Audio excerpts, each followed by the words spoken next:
అద్భుతంగా ఆకర్షిస్తోన్న వారణాసి ప్రపంచం. మహేష్ బాబు కథానాయకుడిగా రాజమౌళి తెరకెక్కిస్తున్న వారణాసి చిత్రం షూటింగ్ ఇప్పటికే 50% పూర్తి చేసుకుంది. ఈ ప్రాజెక్ట్ గురించి ఏ చిన్న విషయం బయటకు వచ్చినా అది అమాంతం వైరల్ అవుతోంది.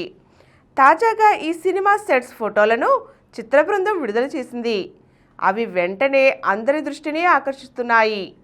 మగధీర, బాహుబలి, RRR చిత్రాల ద్వారా రాజమౌళి విజన్ ఎలాంటిదో ప్రేక్షకులు తెలుసుకున్నారు. ముఖ్యంగా బాహుబలిలో మాహిష్మతి సామ్రాజ్యాన్ని తెరపై ఆయన ఆవిష్కరించిన తీరును అందరూ ఫిదా అయిపోయారు. వారణాసి సినిమా పురాతన కాశీ పట్టణం నేపథ్యంలో సాగుతుంది. దీంతో ఈ నగర సెట్స్ అందరూ ఆశ్చర్యపోయేలా అద్భుతంగా తయారు చేస్తున్నారు రాజమౌళి. దాదాపు 350 మంది అహర్నిశలు కష్టపడి నిర్మించిన నిజమైన కాశీ నగరాన్ని తలపించేలా సెట్స్ ఉన్నాయి. 2,80,000 అడుగుల విస్తీర్ణంలో హైదరాబాద్లో ఈ సెట్ను నిర్మించారు. ఈ సినిమా టైం ట్రావెల్ నేపథ్యంలో త్రేతాయుగం నుంచి ప్రస్తుత కాలం వరకు జరుగుతుంది.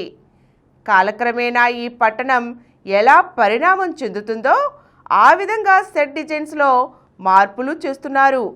అందుకు తగ్గట్లే వారణాసిలోని ప్రతి వీధిని, కట్టడాన్ని తలపించేలా ముస్తాబు చేస్తున్నారు. ఇందుకోసం ఎన్నో రిఫరెన్స్లు, జాగ్రత్తలు తీసుకున్నారు.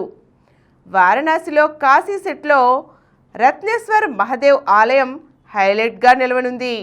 ఈ ఆలయ కట్టడం ఎలా వంపు తిరిగి ఉందో సినిమాలోనూ అలానే కనిపించేలా తీర్చిదిద్దుతున్నారు. ఇదే కోణంలో అంతే ఎత్తులో ఉండేలా తయారు చేస్తున్నారు. అలంకరణ, శిల్పకళ ఇలా ఏ చిన్న డీటెయిల్ కూడా మిస్ కానివ్వడం లేదు.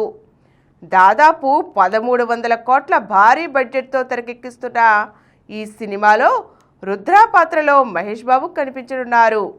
ఈ చిత్రం కోసం తన లుక్ను పూర్తిగా మార్చుకుని యుద్ధ కళల్లోనూ శిక్షణ తీసుకున్నారు.